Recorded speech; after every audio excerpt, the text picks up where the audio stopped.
Marcos 8. Naqueles dias, quando outra vez se reuniu grande multidão, e não tendo eles o que comer, chamou Jesus os discípulos e lhes disse: Tenho compaixão desta gente, porque há 3 dias que permanecem comigo e não têm o que comer. Se eu os despedir para suas casas em jejum, desfalecerão pelo caminho, e alguns deles vieram de longe. Mas os seus discípulos lhe responderam: De onde poderá alguém fartá-los de pão neste deserto? E Jesus lhes perguntou: Quantos pães tendes? Responderam eles: 7.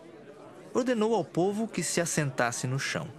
E tomando os 7 pães, partiu-os após ter dado graças e os deu a seus discípulos para que estes os distribuíssem, repartindo entre o povo. Tinham também alguns peixinhos, e abençoando-os, mandou que estes igualmente fossem distribuídos.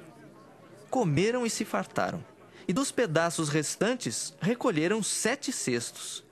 Eram cerca de 4.000 homens. Então Jesus os despediu. Logo a seguir, tendo embarcado juntamente com seus discípulos, partiu para as regiões de Dalmanuta. E saindo os fariseus, puseram-se a discutir com ele, e tentando-o, pediram-lhe um sinal do céu. Jesus, porém, arrancou do íntimo do seu espírito um gemido e disse: Por que pede esta geração um sinal? Em verdade vos digo que a esta geração não se lhe dará sinal algum. E deixando-os, tornou a embarcar e foi para o outro lado.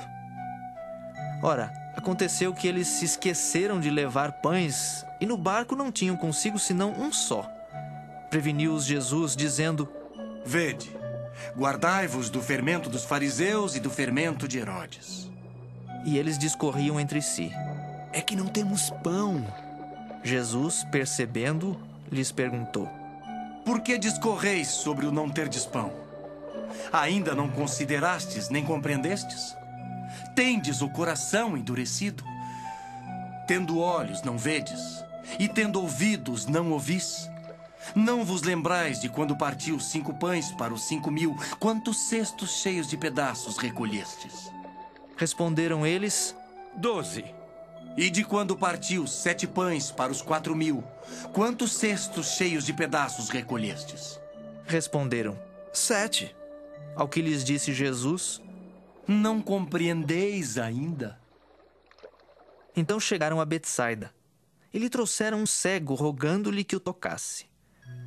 Jesus, tomando o cego pela mão, levou-o para fora da aldeia, e aplicando-lhe saliva aos olhos e impondo-lhe as mãos, perguntou-lhe: Vês alguma coisa?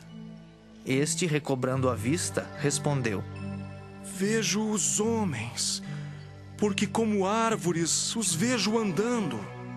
Então, novamente lhe pôs as mãos nos olhos, e ele, passando a ver claramente, ficou restabelecido. E tudo distinguia de modo perfeito. E mandou Jesus embora para casa, recomendando-lhe: Não entres na aldeia.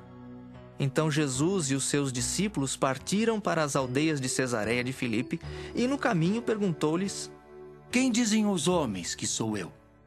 E responderam: João Batista, outros Elias. Mas outros, algum dos profetas. Então lhes perguntou. Mas vós, quem dizeis que eu sou? Respondendo, Pedro lhe disse: Tu és o Cristo.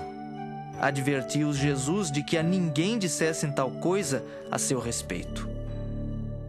Então começou ele a ensinar-lhes que era necessário que o Filho do Homem sofresse muitas coisas, fosse rejeitado pelos anciãos, pelos principais sacerdotes e pelos escribas, fosse morto e que depois de 3 dias ressuscitasse. E isto ele expunha claramente. Mas Pedro, chamando-o à parte, começou a reprová-lo. Jesus, porém, voltou-se e, fitando os seus discípulos, repreendeu a Pedro e disse: Arreda, Satanás! Por que não cogitas das coisas de Deus e sim das dos homens? Então, convocando a multidão e juntamente os seus discípulos, disse-lhes: Se alguém quer vir após mim, a si mesmo se negue, tome a sua cruz e siga-me.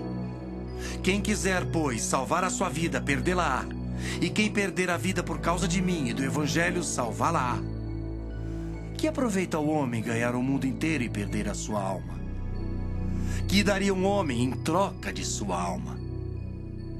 Porque qualquer que nesta geração adúltera e pecadora se envergonhar de mim e das minhas palavras, também o Filho do Homem se envergonhará dele quando vier na glória de seu Pai com os santos anjos.